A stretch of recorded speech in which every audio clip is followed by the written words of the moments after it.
오늘 우리에게 주시는 하나님의 말씀입니다. 구약성경 하박국서 3장 16절부터 19절까지 말씀을 한 절씩 교독하겠습니다. 화면으로 소개되는 말씀을 우리 함께 교독하겠습니다. 3장 16절부터 교독하겠습니다. 내가 들었으므로 내 창자가 흔들렸고 그 목소리로 말미암아 내 입술이 떨렸도다. 무리가 우리를 치러 올라오는 환난 날을 내가 기다림으로 썩이는 것이 내 뼈에 들어왔으며 내 몸은 내 처소에서 떨리는도다. 비록 무화과 나무가 무성하지 못하며 포도나무에 열매가 없으며 감람나무에 소출이 없으며 밭에 먹을 것이 없으며 우리의 양이 없으며 외양간에 소가 없을지라도 나는 여호와로 말미암아 즐거워하며 나의 구원의 하나님으로 말미암아 기뻐하리로다. 주 여호와는 나의 힘이시라. 나의 발을 사슴과 같게 하사 나를 나의 손으로 이 노래는 지휘하는 사람을 위하여 내 수금에 맞춘 것이니라. 아멘. 우리 한국교회 성도님들이 존경하는 목사님 중에 이동원 목사님이라는 분이 계십니다. 한국과 미국에서 목회를 아주 잘 하셨고 지금은 지구촌 교회라고 하는 한국의 대표적인 교회 은퇴 목사님이십니다. 원래 계획대로라면 올해 우리 교회가 주최하는 클리블랜드 지역의 연합 부흥 집회의 강사님으로 오실 예정이셨습니다. 안타깝게도 코로나 바이러스 상황으로 인해서 그 일정이 한 해 미루어져서 특별한 일이 없으면 내년에는 이 목사님과 함께 하나님의 말씀을 함께 나누는 은혜로운 집회가 이루어지리라고 기대합니다. 이동욱 목사님께 아드님이 두 분이 계셨는데요. 이 목사님의 두 번째 아드님께서 안타깝게도 지난달 9일 대장암으로 세상을 떠나셨습니다. 연초에 대장암 진단을 받으시고 수술도 받으시고 투병을 참 잘하셨는데 안타깝게도 하나님의 품에 안기고 말았습니다. 우리 사람이 세상에서 겪는 슬픔이 여러 가지가 있겠으나 아마 그 중에서도 가장 큰 슬픔이 있다면 그것은 자식을 잃은 부모의 슬픔이 아닐까 생각합니다. 부모님이 자녀 곁을 떠나는 것도 큰 슬픔이지만 자녀가 부모보다 앞서 부모의 곁을 떠난다고 하는 것은 말할 수 없는 슬픔이고 고통이지요. 오죽했으면 우리 옛 어른들은 부모가 세상을 떠나면 땅에 묻지만 자녀가 부모 곁을 떠나면 가슴에 묻는다. 가슴에 묻고 평생을 아파한다. 그렇게 말을 했을까요? 좋게 짐작이 갑니다. 사랑하는 아들을 잃은 부모의 아버지의 마음이 어땠을까? 그런데 이 사랑하는 아들을 천국으로 환송하는 천국 환송 예배 시간에 가족을 대표해서 인사하시러 나오신 이 목사님께서 뜻밖의 말씀을 하셨습니다. 사랑하는 아들이 암에서 해방이 되어서 저는 감사합니다. 아들이 영광스러운 하나님의 나라에 입성하게 되어서 저는 감사합니다. 유머가 있던 아들로 인해서 우리 부부가 기쁨을 누릴 수 있도록 해주신 것도 감사합니다. 어려서부터 게임을 좋아하는 아들이 커서 게임 회사 변호사로 일하다가 하나님께 돌아가게 된 것도 감사합니다. 아들이 간 천국을 부모가 되어서 더 가까이 소망할 수 있게 된 것도 감사합니다. 아들을 떠나보내는 슬픔의 자리에서 아버지는 10가지 감사라는 제목의 인사말을 나눴습니다.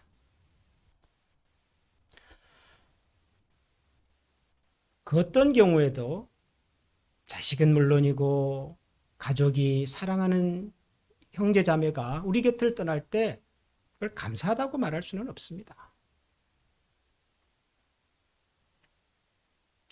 부모가 산 인생의 절반도 살지 못하고 자녀가 세상을 떠났는데 감사할 수가 없지요.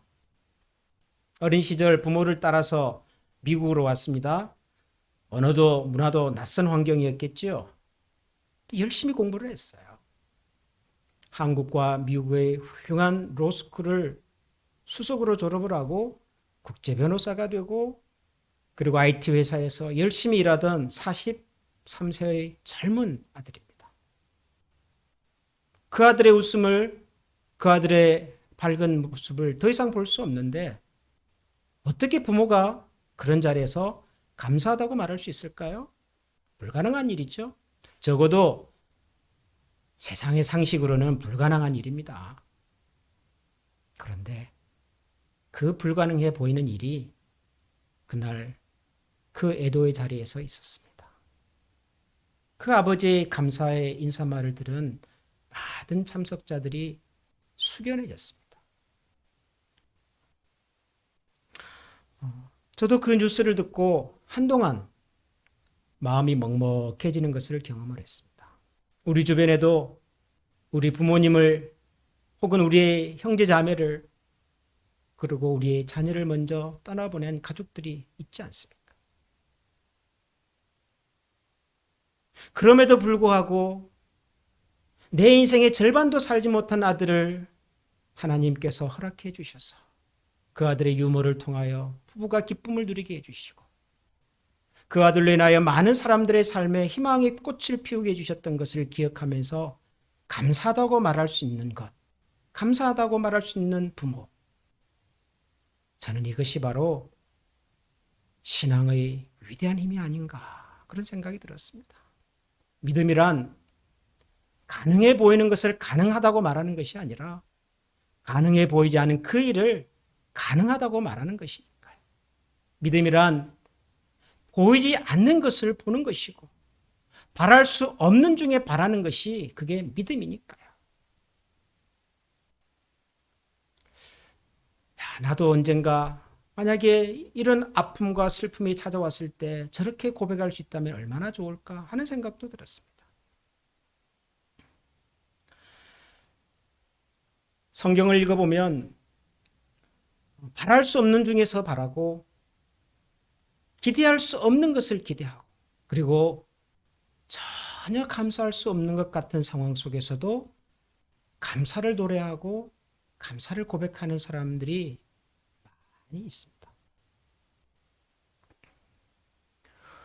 아마 오늘 우리가 읽은 이 하박국서를 기록한 하박국 선지자도 그런 분 중에 한 분이 아닐까 생각합니다. 하박국서 3장 16절부터 19절 오늘 우리가 읽은 이 하박국의 기도, 하박국의 노래 우리 한번 다시 읽어볼까요? 3장 16절부터 19절까지를 우리가 읽었는데요. 우리 같이 한번 다 같이 16절에서 19절까지를 읽어보겠습니다. 내가 들었으므로 내 창자가 흔들렸고 그 목소리로 말미암아 내 입술이 떨렸도다. 무리가 우리를 치러 올라오는 환난 날을 내가 기다림으로 썩이는 것이 내 뼈에 들어왔으며 내 몸은 내 처소에서 떨리는도다. 비록 무화과 나무가 무성하지 못하며 포도나무에 열매가 없으며 감람나무에 소출이 없으며 밭에 먹을 것이 없으며 우리의 양이 없으며 외양간에 소가 없을지라도 나는 여호와로 말미암아 즐거워하며 나의 구원의 하나님으로 말미암아 기뻐하리로다. 주 여호와는 나의 힘이시라. 나의 발을 사슴과 같게 하사 나를 나의 높은 곳으로 다니게 하시리로다. 이 노래는 지휘하는 사람을 위하여 내 수금에 맞춘 것이니라. 여러분, 이 내용은 노래입니다. 우리가 너무도 잘 알고 있는 이 하박국 3장에 나오는 하박국 선지자의 이 감사의 고백은 노래입니다. 노래. 특히 17절, 18절 너무도 유명한 내용이지요.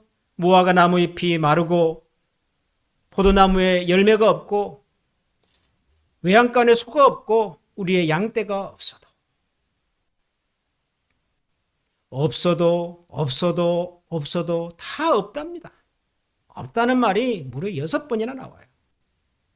없어도 없을지라도. 그런데 그 속에서 이 하박국 선지자는 나는 하나님으로 말미암아 기뻐하고 구원의 하나님으로 말미암아 즐거워하며 감사하겠다라고 노래합니다. 대단한 고백이지요. 위대한 신앙의 고백입니다. 그런데 이 유명한 신앙의 고백, 신앙의 노래의 배경은 우리가 생각하는 것처럼 그렇게 위대하거나 희망적이지 않았습니다. 하박국 선지자가 감람나무에 열매가 없고 포도나무에 열매가 없고 우리의 외양간에 소가 없고, 하박국 선지자가 농사 짓는 사람이 아니거든요. 자기에게 무슨 무화과 나무가 포도 농장이 외양간에 소가 있었던 분이 아니에요. 그러니까 지금 이 얘기는 실제로 우리 집에 농사가 잘 안 되고 곡간이 텅텅 비었다는 얘기가 아니라 뭔지는 모르지만 그가 그때 느꼈을 큰 어려움, 큰 상실, 그가 가지고 있었던 그의 주변을 둘러싸고 있었던 모든 것들이 사라지는 것 같은 위기, 어려움, 환란에 대한 이야기일 겁니다. 근데 그 위기와 어려움과 혼란이 뭐냐 그러면은 그게 16절에서 이렇게 설명이 됐어요. 내가 들었으므로 내 창자가 흔들렸고 그 목소리로 말미암아 내 입술이 떨렸도다. 무리가 우리를 치러 올라오는 환난 날을 내가 기다림으로 썩이는 것이 내 뼈에 들어왔으며 내 몸은 내 처소에서 떨리는도다. 뭘 들었답니다. 내가 들었는데 라고 하면서 그가 들은 소식이 그의 뼈를 썩게 만들고 입술을 부들부들 떨게 만들고 온몸을 두려움 가운데 떨게 만든 소식입니다. 환난의 날을 내가 기다리고 있다. 아마 엄청난 일이 다가오고 있었던 것 같습니다. 하박국 선지자와 그가 살고 있던 그 나라에. 하박국 선지자는 유다 왕국이 멸망하기 직전에 살았던 선지자입니다. 주전 7세기 혹은 6세기경. 이스라엘의 고대 역사에서 주전 7세기, 6세기라고 하는 그 시간은 매우 특별한 의미를 갖고 있는 시간입니다. 우리는 성경의 역사, 이스라엘의 역사를 여러 번 들어도 우리의 이야기가 아니다 보니까 그렇게 실감하기가 쉽지가 않은데요. 적어도 이스라엘 민족, 유다 백성들에게 있어서 주전 6세기, 7세기는 어마어마한 사건이 일어났던 날입니다. 마치 우리 대한민국의 역사에서 구한말, 나라를 잃고 국권을 상실하고 한 나라의 왕이 이제는 왕으로 부름을 받을 수 없는 그런 시절이 찾아오던 것처럼 이 주전 6세기, 7세기의 유다 왕국이 그랬습니다. 나라의 근간이 흔들리던 때입니다. 이스라엘 주변에 여러 강대국들이 등장을 하면서 그 강대국들의 손아귀에 그 강대국들의 영향력 속에서 이 조그만 나라 유다 왕국은 정말 내일을 기약할 수 없는 바람 앞에 등불 같은 그런 상황 속에 놓여 있었던 시절이 바로 주전 6세기, 7세기입니다. 북쪽에 있었던 형제나라 이스라엘이 망했습니다. 하나 남은 유다 왕국은 새로 등장한 바벨론이라고 하는 나라의 그런 공격과 침략 앞에 지금 서 있습니다. 이 바벨론이 남쪽에 있는 이집트를 공격하기 위해서 내려가야 하는데 하필이면 그 중간에 유다 왕국이 있습니다. 지금의 팔레스타인, 지금의 이스라엘이라는 나라가 바로 그 위치에 있습니다. 군대를 보내서 유다 왕을 폐위시켜버리고 포로로 잡아가고 이제는 나라 잃은 백성으로 전락할 수 있는 운명이 시시각각 다가오고 있던 그 시절 하박국 선지자는 이렇게 노래를 했습니다. 내가 들었으므로 내 창자가 흔들렸고 내 목소리로 말미암아 내 입술이 떨렸고 내 뼈가 썩어 들어가고 있지만, 그리고 그 다음에 나오는 이야기가 바로 17절이죠. 무화과 나무가 무성하지 못하고 포도나무에 열매가 없고 감람나무에 소출이 없고 밭에 먹을 것이 없으며 우리의 양이 없고 외양간에 소가 없을지라도 그래도 여호와로 말미암아 나는 기뻐하겠다고 그는 노래하고 있습니다. 가능할까요? 불가능합니다.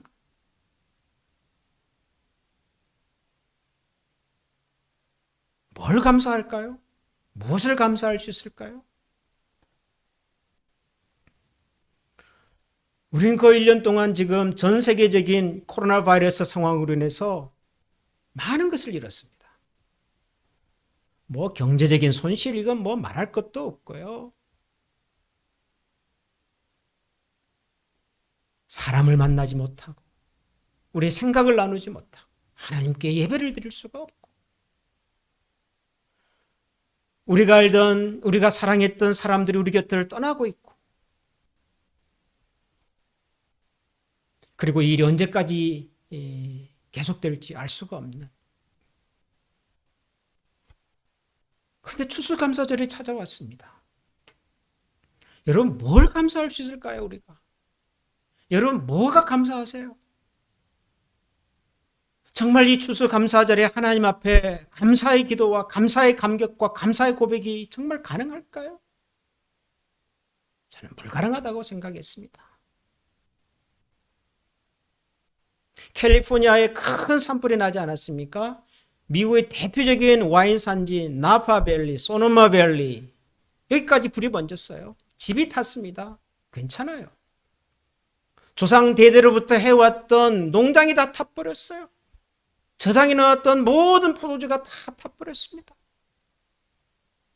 도대체 어디서 시작을 해야 될까요? 무엇부터 해야 될까요?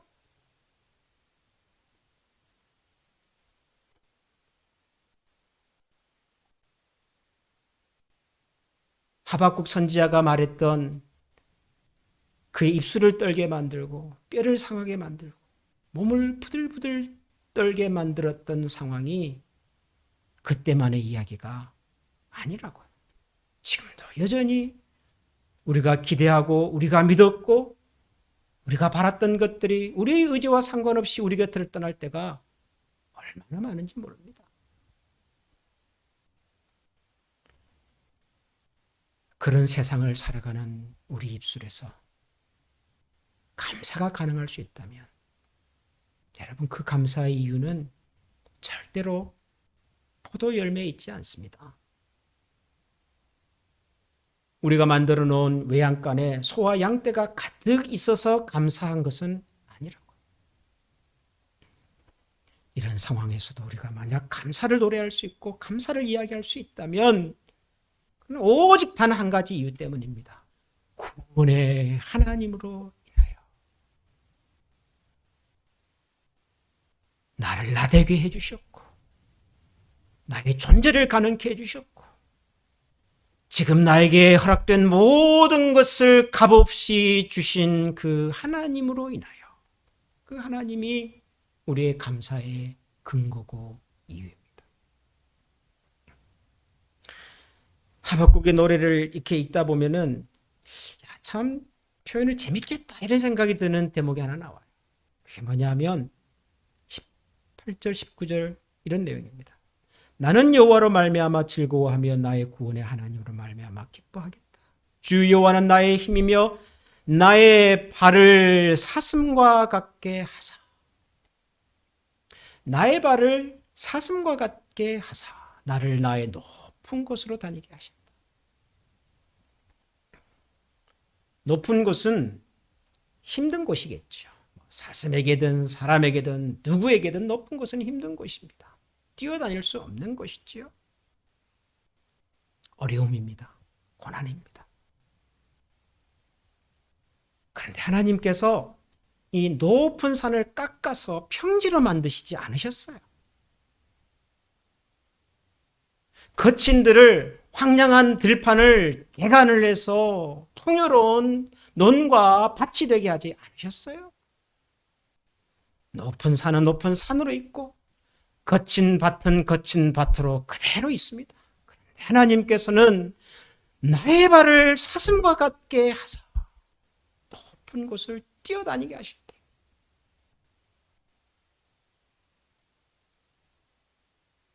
우리의 발을 사슴의 발로 바꾸셔서 거친 들판과 높은 곳을 마음껏 뛰어다니게 하시겠답니다.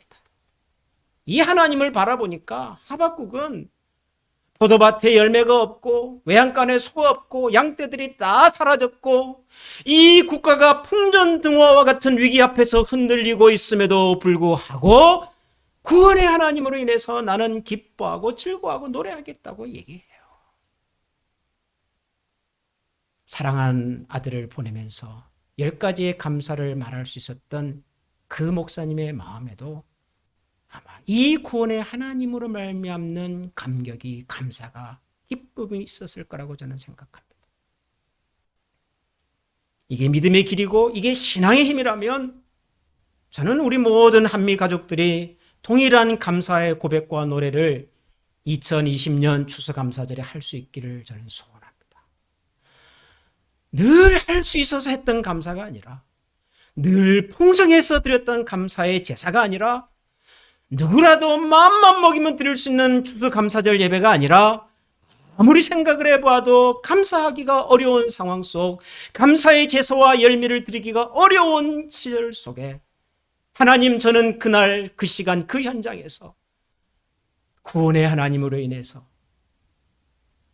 나의 연약한, 나의 무릎과 발을 사슴의 발처럼 바꾸셔서 거친 들판을 높은 산을 뛰어다니게 하실 그 하나님으로 인하여 저는 감사를 노래했습니다. 찬양했습니다. 고백했습니다.